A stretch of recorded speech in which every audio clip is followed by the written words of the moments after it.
네, 안녕하세요. 리히트 책방의 리히트입니다. 오늘은 시지프 신화의 마지막, 시지프 신화입니다.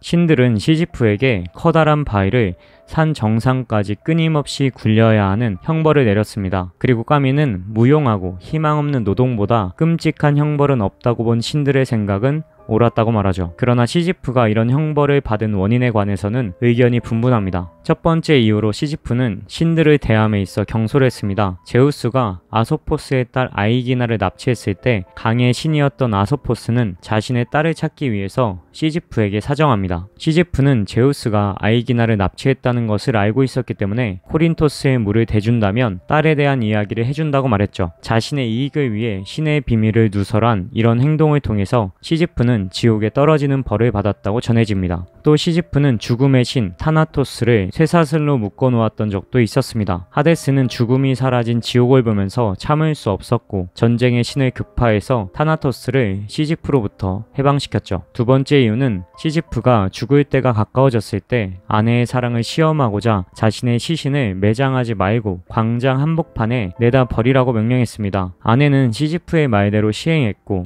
죽어서 지옥에 떨어진 시지프는 인간적 사랑에 너무나도 어긋나는 아내의 복종에 분노해서 아내를 벌하기 위해 지상으로 되돌아가게 해달라고 하데스에게 간청하죠. 그러나 지상으로 돌아온 시지프는 지상의 물과 태양, 따뜻한 돌들과 바다의 맛을 보자 지옥으로 돌아가고 싶지 않았습니다. 그렇게 시지프는 하데스의 여러 경고에도 불구하고 이 세상을 탐닉했죠. 마침내 헤르메스가 그의 뒷덜미를 붙잡고 바위가 준비된 지옥으로 강제로 끌고 갔다고 전해집니다. 우리는 여러 신화에서 묘사하는 시지프의 모습에서 지금까지 살펴본 부조리한 인간의 조건을 발견할 수 있습니다. 시지프는 신들에 대한 멸시, 죽음에 대한 증오, 그리고 삶에 대한 열정을 가진 인물이죠. 그러나 이런 삶에 대한 열정은 쓸모없지만 그의 전 존재를 바쳐야 하는 형벌을 그에게 안겨주었습니다. 영혼을 잃어버린 예술가가 끝없는, 완성 없는 작품에 자신의 모든 것을 바쳐야 하듯이 말이죠. 시지프는 삶에 대한 열정의 대가로 영원히 돌을 산 꼭대기로 굴려야만 합니다. 우리는 이 신화에서 환상적인 어떤 이야기가 아니라 그저 거대한 돌을 들어 산 비탈로 굴려 올리기를 수백 번이나 되풀이하느라고 잔뜩 긴장해 있는 육체의 노력만을 볼 뿐이죠. 그러나 알베르 까미가 부조리의 추론에서 자신의 두 손에 만져지는 것만을 인정한다고 말했듯이 시지프의 손에 만져지는 바위도 하나의 확실성이라고 할 수 있습니다. 경련하는 얼굴, 바위에 밀착한 뺨, 진흙에 덮인 돌덩어리를 떠받치는 어깨와 그것을 고여 버티는 한쪽 다리, 돌을 되받아 안은 팔끝, 흙투성이가 된 두 손에 온통 인간적인 확실성이 보인다. 하늘 없는 공간과 깊이 없는 시간으로나 측량할 수 있을 이 기나긴 노력 끝에 목표는 달성된다. 그때 시지프는 돌이 순식간에 저 아래 세계로 굴러 떨어지는 것을 바라본다. 그 아래로부터 정상을 향해 이제 다시 돌을 밀어 올려야 하는 것이다. 그는 또다시 들판으로 내려간다. 이 장면에서 알베르 까미의 관심을 끄는 것은 시지프가 돌을 산 정상으로 굴리는 때가 아니라 돌을 다 굴리고 난 뒤에 다시 아래로 내려가는 그 잠시의 휴지의 순간이라고 말합니다. 이건 예술가가 자신의 작품을 완성한 뒤에 그 작품 앞에 서서 잠시 동안 느끼는 휴지의 순간이라고 할 수 있겠죠. 예술가는 그 작품에게 흥미를 잃어버릴 겁니다. 그는 이 완성의 기쁨으로부터 물러나서 다시 새로운 작품을 만들기 시작하겠죠. 시지프가 아래로 떨어진 돌을 다시 굴리기 시작하듯이. 또 알베르 까미는 이 신화가 더욱 비극적인 것은 시지프의 의식이 깨어있기 때문이라고 말합니다. 시지프는 이 형벌이 언젠가 끝날 거라는 희망을 품고 있지 않죠. 그는 돌을 다 옮기고 난 뒤에 해방이 있을 것이라고 생각하지 않습니다. 그는 자신의 조건을 명철하게 인식하고 있을 뿐이죠. 그러나 바로 이 명철한 의식을 통해서 그의 운명은 그 어떤 신의 것이 아닌 오직 그만의 것이 되게 할 수 있습니다.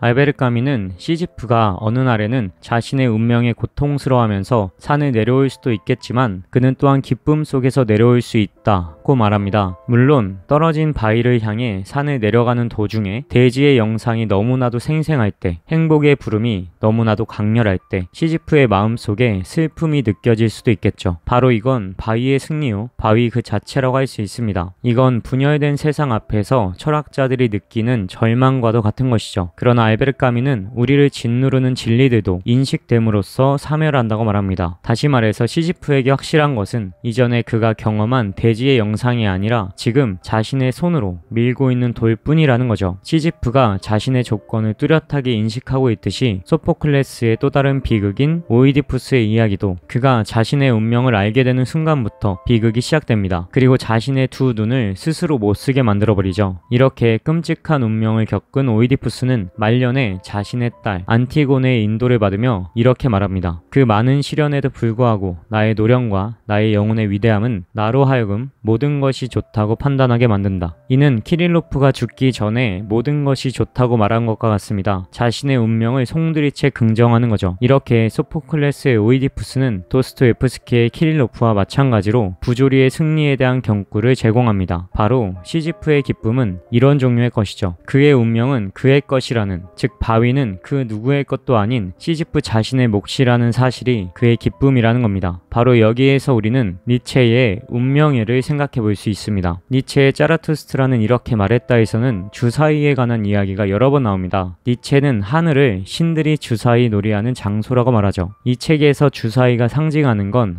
우연입니다. 그대는 신성한 우연들을 위한 무도장이며 신성한 주사위와 주사위 놀이하는 자들을 위한 신들의 탁자다. 그것이 내게는 바로 그대의 맑음이다. 그러나 니체는 학자들이 이런 주사위 놀이를 틀리게 한다고 말합니다. 그들은 우연을 초월적인 존재에 힘입어 필연으로 바꿔놓죠. 니체는 이것을 속임수로 주사위 놀이하는 법이라고 말합니다. 또한 그들은 속임수로 주사위 놀이하는 법을 알고 있다. 주사위 놀이에 너무나 열중한 나머지 그들이 땀을 뻘뻘 흘리고 있는 것을 나는 종종 보았다. 그러나 짜라투스트라는 우연을 신의 존재에 힘입어 필연으로 바꾸는 학자들과는 반대로 우리 스스로가 그 주사위를 굴리는 자들이라고 말합니다. 그러나 그대들, 주사위 노름을 하는 자들이여, 그게 무슨 문제란 말인가? 그대들은 어떻게 놀이를 하고 조롱해야 하는지 그 방법을 배우지 못했던 것이다. 우리는 언제나 조롱과 놀이를 위해 마련된 커다란 테이블 위에 앉아있지 않은가? 이것이 니체가 말하는 운명의, 즉 아모르 파티라고 할 수 있습니다. 지금 이렇게 된 상황을 신이 인도하셨다고 말함으로써 우연을 필연으로 바꾸는 행위가 아닌 우연을 우연 그 자체로 사랑하는 것, 내가 그것을 원했다라고 말할 수 있는 삶에 대한 무조건적 긍정, 나의 삶이 이렇게 흘러간 것에 대한 사랑, 자신의 운명에 대한 사랑, 그것이 니체의 아모르 파티이죠. 이와 같이 시지프는 끝나지 않는 형벌이 자신의 운명이라 할지라도 그것을 사랑하는 인물입니다. 그렇기에 시지프는 그의 운명이 그 누구의 것도 아닌 자신의 것임을 알고 있기 때문에 자신이 살아가는 날들의 주인이라는 것 또한 알고 있죠.